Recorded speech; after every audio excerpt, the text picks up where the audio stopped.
Esselamu Aleyküm dostlar, hoş gördük sizleri. Bugün sizlerle en sade metodla Ərəbcə öğren kitabından növbəti dersimizə başlayırıq. Biz daha önce qeyd etmişdik ki, bu kitap her bir tələbənin müstəqil şəkildə Ərəbcəni öğrenmesi üçün nəzərdə tutulub. Bugün artıq bizim 5-ci dərsimizdir. Biz keçən dərslərimizdə sözün növləri haqqında danışarkən demişdik ki, Ərəb dilində nitq hissələri, yəni sözün növləri ümumi olaraq 3 hissəyə ayrılır. Birincisi isim. Biz daha önce ismi geçtik, ismin tərifini, isim nədir və ismin əlamətlərini qeyd etdik. Ondan sonra keçdik feil. Feil nədir? Feilin zamana görə növlərini və əlamətlərini də öyrəndik. Bugün isə 3-cü nitq hissəsi olan hərf. Hərf nədir? Hərf deyərkən nə qəsd olunur? Burada hərf anlayışı ərəb dilində olan bütün hərfləri əhatə edirmi? Yoxsa qrammatika dərsində hərf deyərkən başqa bir şey nəzərdə tutulur? Beləliklə dərsimizə başlayırıq. Bismillah. Hərfun hərf. Gördüyünüz kimi burada başlıq olaraq hərf deyə bir başlıq var. Və kitabı oxumağa başlayırıq. Qrammatika dərsində sözün növlərindən bəhs edilərkən hərf anlayışı ərəb dilində olan bütün hərfləri əhatə etmir. Qrammatika nəhv alimlərinə görə sözün 3-cü növ olan hərf deyildikdə burada məna hərfləri nəzərdə tutulur. Sual verə bilərsiniz ki, məna hərfləri nədir? Cavab olaraq qeyd edə bilərik ki, məna hərfləri dedikdə özlüyündə heç bir məna daşımayan, lakin başqa sözlərlə birlikdə işləndikdə mənası tam başa düşülən hərflər nəzərdə tutulur. Yəni, ümumi olaraq burada qeyd edilir ki, ərəb dilində, yəni söhbət qrammatika dərsindən gedir, bunu xüsusi olaraq qeyd edin, qrammatika dərsində.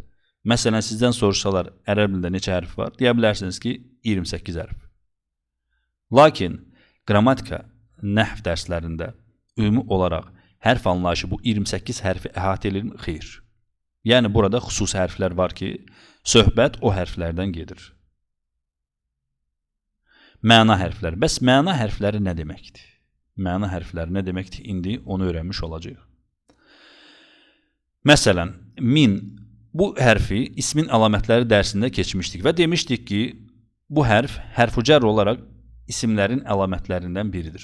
Yəni biz daha öncə hərf-cərlər dərsində min hərf-cərini keçdik və dedik ki, ismin əlamətlərindəndir. Yəni bu hərf-cərdən sonra gələn sözlər nə olur? İsim olur. Bu hərfdən sonra gələn söz isim olur. Əgər siz bu hərf-cəri müstəqil şəkildə işlətsəniz, nə başa düşəcəksiniz? Sadəcə dan-dən. Bəs dan-dən dedikdə nə başa düşülür? Təbii ki, heç nə. Yəni biz demişdik ki, bunun tərcüməsi nə idi? Dan-dən. Ümumi olaraq dan-dən deyildikdə nə başa düşülür müstəqil şəkildə? Məsələn, siz çöldə bir ərəb gördünüz, yaxınlaşdınız onunla danışmaq istədiniz və ona yaxınlaşıb dediniz ki, min. O ərəb sizcə bir şey başa düşəcəkmi? Təbii ki, xeyr. Nə üçün? Çünki özlüyündə məna daşımır. Yəni müstəqil şəkildə. Bəs dan-dən dedikdə nə başa düşülür? Təbii ki, heç nə. Lakin bu hərf, yəni hərf-cər, cümlədə başqa sözlərlə birlikdə işləndikdə məna qazanır və mənası tam şəkildə aydın olur. Misal olaraq, xaractu minəl beyti, evdən çıxdım. Gördüyünüz kimi, min hərf-cəri özlüyündə məna daşımır, lakin cümlənin tam anlaşılmasını, yəni cümlənin tam anlaşılmasını təmin etmir. Lakin cümlədə işləndikdə məna kəsb edir. Yəni, ümumi olaraq, siz min hərf-cərini müstəqil şəkildə işlətsəniz, yəni tək və oradan heç bir şey başa düşülməyəcək. Niyə görə? Çünki özlüyündə məna daşımır. Buna bu hərflərə, yəni ümumi olaraq qrammatika dərsində hərf anlayışı deyərkən məna hərfləri nə üçün deyilir? Məna hərfi odur ki, yəni özlüyündə məna daşımır. Gərək cümlə daxilində işlənsin ki, mənası aydın olsun. Eləcə də ilə tərcüməsi a, ə, ya, yə şəklindədir. Bu hərf də özlüyündə heç bir məna daşımır. Lakin cümlədə işləndikdə mənası tam şəkildə ortaya çıxır. Məsələn, siz bir ərəblə rastlaşsanız və ona yaxınlaşaraq desəniz, yəni dediniz, məsələn, siz bir ərəblə rastlaşdınız və ona yaxınlaşaraq dediniz. İlə, sizcə o ərəb nəsə başa düşəcəkmi? Təbii ki, xeyr. Çünki dediyiniz bu söz özlüyündə məna daşımır və nə demək istədiyiniz anlaşılmır. Bu kimi hərflərin mənasının tam başa düşülməsi üçün onların cümlə daxilində işlədilməsi vacibdir. Misal olaraq, zəhəbtu iləl mədrasəti, məktəbə getdim. Gördüyünüz kimi biz ilə hərf ucarını burada misal olarak getirdik. Daha önce demiştik ki bu hərf ucar ismin əlamətlərindəndir və tərcüməsi, yəni mənası A, Ə, ya, yə, doğru tərəf mənasını verir. Siz bir ərəbə yaxınlaşsanız, ona desəniz ki, A, Ə, ya, yə ümumi olarak, yəni ilə, sizcə o ərəb bir şey başa düşəcəkmi? Xeyr. Ne demək lazımdır? Bunu cümlədə işlətmək lazımdır ki, ümumi olarak mənası başa düşülsün. Digər cümləni oxuyuruq. Başqa bir hərf isə sual ədatlarından olan həl sual ədatıdır. Biz bu sual ədatını hələ keçməmişik. İrəlidə bunun ayrıca babı var. İnşallah sual ədatları dərsində bunu qeyd edəcəyik.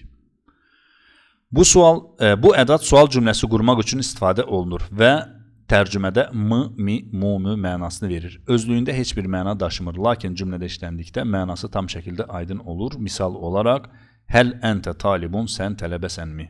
Yəni, bu sual ədatı, bunun tərcüməsi mi, mu deməkdir. Yəni, özlüyündə heç bir məna daşımır. Yəni, siz müstəqil şəkildə həl desəniz və cümləyə davam etməsəniz, ümumi olaraq məna başa düşülməyəcək. Yəni, siz bunu mütləq şəkildə cümlədə işlətməlisiniz ki, cümlənin mənası aydın olsun. Ona görə buna da məna hərfi deyirlər. Yəni, mənası cümlədə anlaşılan hərf.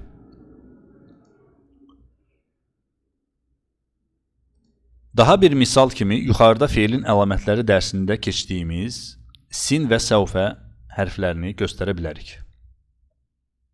Yəni, biz daha öncə sizinlə feilin əlamətləri dərsində sin və səvfə hərflərini keçdik və dedik ki, feilin əlamətlərindən bir əlamətdir və hərf kateqoriyasına daxildir. Yəni, bunlar da ümumi olaraq özlüyündə heç bir məna daşımır. Gərək cümlədə işlənsin ki, yəni feilə birləşsin ki, ümumi olaraq məna daşıya bilsin.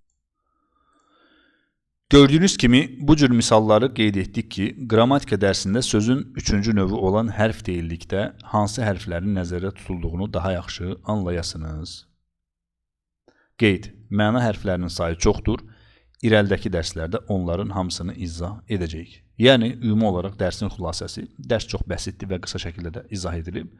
Ümumi olaraq ərəb dili qrammatikasında hərf deyildikdə burada məna hərfləri nəzərdə tutulur. Məna hərfləri nə deməkdir? O hərflər ki, özlüyündə heç bir məna daşımır. Yəni, müstəqil şəkildə işlətsəniz, mənası bəlli olmayacaq. Gərək siz onu cümlə daxilində işlədəsiniz ki, nə demək istədiyiniz anlaşılsın. Ümumi olaraq bu qədər. Dostlar, dərsləri bəyənib paylaşmağı unutmayın. Çünki bu cür etmək digər tələbələr də bu dərslərdən xəbərdar etmək deməkdir. Əgər hər hansı bir sualınız olsa, YouTube kanalında, şərh bölümündə yazıb bizlərə bildirə bilərsiniz. Vaxt etdikcə sizin suallarınızı cavablandıracağıq. Bugünkü dərsimiz bu qədər. Gələn dərslərdə görüşənədək. Əssəlamu aleykum və rəhmətullahi və bərəkatuhu.